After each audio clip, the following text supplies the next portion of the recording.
Donc, là, je suis au milieu d'objets où il y a du fer blanc, du métal, mais il y a aussi des chaises avec du tissu, il y a oui, des tabourets, des bouts de laine. Alors, d'où viennent un petit peu tous ces matériaux et d'où viennent ces idées de création? Moi, je suis plasticienne de formation. J'ai fait mes études à Strasbourg. Dans la continuité, j'ai pas mal bossé pendant des années pour le spectacle vivant, en tant que costumière, décoratrice, accessoiriste, voire en construction de décors. Et suite à ça, et mon travail dans le secteur culturel, j'ai fait une reconversion bâtiment.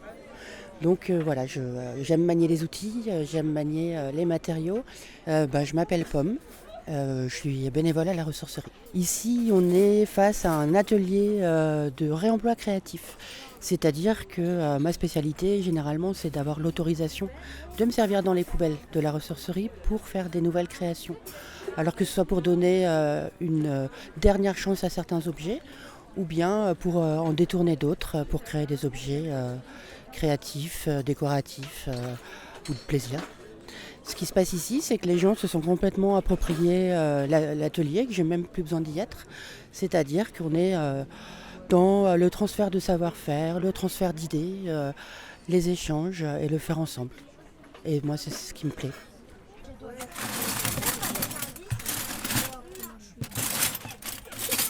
Alors là, on a un monsieur qui fouille dans une boîte remplie de fourchettes, de couteaux. Qu'est-ce que vous cherchez? Un peu de tout pour finir ma décoration, surtout de la vaisselle, voilà, qui pourrait m'aider. Et vous êtes parti sur quoi comme création?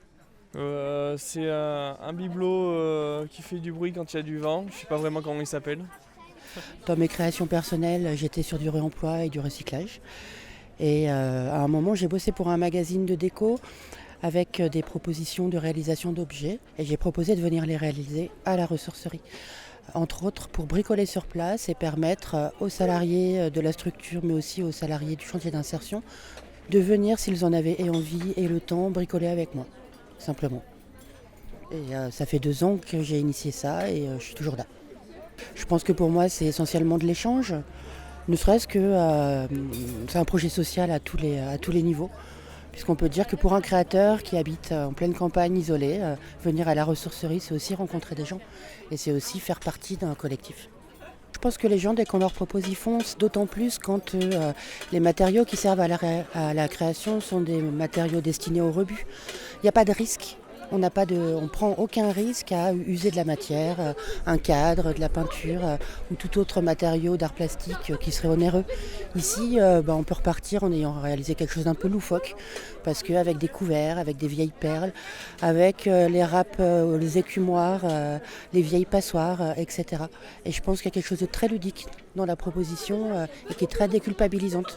Il n'est pas question d'art, il n'est pas question d'art muséifié. Il est question de pratique et d'échange de savoir-faire et de plaisir surtout. Alors pour l'instant, à la ressourcerie, il n'existe pas d'atelier de réemploi créatif régulier.